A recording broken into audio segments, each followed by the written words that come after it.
우리의 사연을 서로가 다 알 수도 없고 다 알 필요도 없습니다. 안들 우리의 서로의 사정을 안들 누가 그것을 고쳐줄 수 있다는 얘기입니까? 여러분에게도 아픔이 있고 저에게도 아픔이 있는데 그것을 서로 나눈다고 해서 그 문제가 해결되는 것은 아닙니다. 거기에 우리의 초점이 있지 않습니다. 우리가 어떤 사연을 가졌든 주님을 예배하는 중에 그것이 열쇠입니다. 마치 12의 혈루병 걸렸던 여인이 예수님의 겉옷에 손을 대었더니 치유의 능력이 주님으로부터 임했던 것처럼 우리에게 어떤 사정이 있든지 주님을 경배하는 중에 치유의 능력이 주님으로부터 우리에게 임하는 것입니다. 이것이 예배의 능력입니다. 여러분이 이것을 아직 경험하지 못하셨다면 이것을 믿음으로 구해야 됩니다. 예배하는 중에 나를 고치시고 권고하시는 주님의 은혜를 경험하지 못하셨다면 여러분은 마치 다 똑같이 극장표를 사서 영화를 봤는데 예고편만 보고 나온 사람과도 같습니다. 예고편만 보고 나가요. 정작 메인 피처, 정작 그날의 상영 영화는 보지도 못하고 그 이후에 영화가 또 있었어요? 나는 처음에 예고편 보고 그거가 다인 줄 알고 갔는데 그 다음에 영화도 있고 팝콘도 있고 콜라도 있습니다. 여러분, 우리가 이 하나님의 은혜의 세계를 몰라서 그렇지요. 몰라서 그런 것입니다. 우리는 다 12의 혈루병 걸렸던 여인의 주변에 있던 사람과 같습니다. 이 여성은 거기에 예수님이 서 계시는 것을 모든 사람이 보고 알지만 이 여성만이 믿음으로 그 겉옷에 손을 대어서 12의 그녀를 괴롭혔던 질병이 즉시 낫는 것을 경험을 하는데 그 이외의 사람들은 구경만 하고 어떤 일이 일어나는지 알지도 못하고 구경만 하다가 끝나는 그런 경우입니다. 얼마나 안타까운지 모릅니다. 저는 궁금하게 생각하는 것이 공부를 할 때도 최고의 성적과 결과를 기대하는 것이 당연하다고 생각하는 분들, 또 사업을 하든 직장 생활을 할 때도 최고의 성과를 기대하는 것을 당연하게 생각하고 인생의 모든 면에 있어서 최고와 최선을 당연하게 생각하는 사람들 중에 신앙에서만큼은 최고에 대한 욕심이 없는 사람들이 저는 이상합니다. 이것은 뭔가 불신 중에서도 그런 불신이 없습니다. 아마 주님이 인간처럼 성질을 부리셨다면 주님은 굉장히 불쾌하게 생각하실 것입니다. 너는 왜 남의 앞에서는 그렇게 내 자신을 잘 보이려고 애를 쓰고 내 앞에 올 때만큼은 그렇지 않느냐. 남편들의 불평이 그것 아닙니까? 자기 아내가 외출할 때는 누구를 보이려고 하는지 그렇게 찍어 바르고 화장하고 머리를 말리고 옷을 입고 그리고 누구를 만나려고 나가는지는 모르겠지만 집에 와서는 남편 앞에서는 머리도 광주리 같고 화장도 안 하고 옷도 아무거나 입고 도대체 왜 당신은 내 앞에서는 그렇게 외모에 대해서 신경을 안 쓰다가 밖에 나갈 때는 신이 나가지고 그렇게 차려입고 나가느냐. 사실 남편들이 말을 안 해서 그렇지 남편들에게 입이 있었다면 할 말이 많을 것입니다. 얼마나 남편들이 착한지 아내들이 그 사실을 몰라요. 남편들이 늘 말이 없다고 늘 불평하는 여자분들은 말이 없는 게 다행인 줄 생각하시기를 바랍니다. 말을 하기 시작하면 아내에 대해서부터 말할 것입니다. 당신은 크게 싫어서 남편들이 과묵한 것입니다. 다른 이유로 과묵하다고 착각하지 마세요.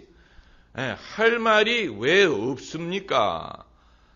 그러나 남자들은 희생이라는 것이 익숙하고 남자는 인내심이 많고 남자들은 이 남자기 때문에 용감하고 여자와는 다르다고요. 여자들은 약자라고 생각을 하기 때문에 자기가 약자라고 생각을 하기 때문에 당연히 말할 권리가 있다고 생각하지만 아버지는 자기가 책임을 지고 있기 때문에 아버지는 하소연을 할 수가 없지요. 자식은 해도 됩니다. 아내는 해도 됩니다. 어머니가 와서 해도 됩니다. 그러나 아버지는 리더고 최종적인 책임을 지고 있기 때문에 힘들어도 힘들다고 말할 수가 없어. 그럴 권리가 없지요. 안 그렇습니까? 이 대장은 두려워도 두려운 기색을 낼 수가 없는 것이 대장입니다. 왜냐하면 지도자이기 때문에. 여러분, 사람이 말이 없는 것이 할 말이 없는 것이 아니고 또 무뚝뚝하기 때문이 아니고 말을 한들 그것이 소득이 없다고 생각하기 때문에 말을 안 하는 것입니다. 그리고 들어주지 않을 것이라고 생각하기 때문에 말을 하지 않는 것입니다. 들어줄 수만 있다면 얼마든지 말을 할 것입니다. 사실 기도가 어렵다고 생각하는 분들은 하나님이 들어주실 것이라고 생각하지 않기 때문에 그런 것이죠. 하나님이 지금 듣고 계시다는 것을 알 수만 있다면 일평생 담아놓았던 사연을 쏟아놓을 것입니다. 일평생 마음속에 담고 있었던 사연을 쏟아놓을 것입니다. 하나님이 지금 듣고 계시다는 것을 확신하지 못하기 때문에 기도가 안 되는 것이죠. 지금 주님이 내 말에 귀를 기울이고 그걸 듣고 거기에 대해서 응답하신다는 것을 믿으면 어찌 우리에게 할 말이 없겠습니까? 할 말이 너무 많아서 어디서부터 하는지를 모르는 것입니다. 그렇기 때문에 방언이 유익한 것이죠.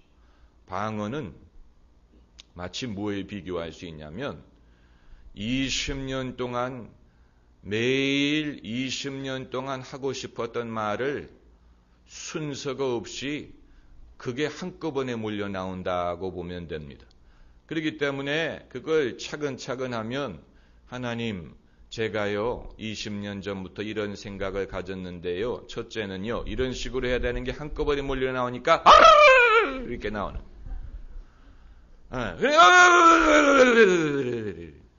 이런 식으로 그게 쏟아져 나오는 것입니다. 그동안에 내 안에 이 뭉쳐 있었던 그런 그 사연들이 성령의 감동으로 쏟아져 나오니까 이런 식으로 방언이 나오는 것입니다. 이상한 것이 아니에요. 이것은 영혼이 기도하는 것입니다. 그래서 인간의 예배 행위에는 만 가지 사연이 담겨져 있습니다. 여러분, 다들 마음이 편안하기 때문에 하나님을 예배하는 게 아니에요. 시체말로 팔자가 좋아서 하나님을 예배하는 게 아닙니다.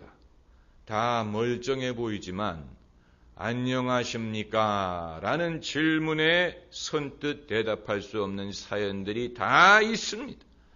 그럼에도 불구하고 하나님을 예배하는 것이고 그러기 때문에 하나님을 예배하는 것입니다. 둘 다입니다.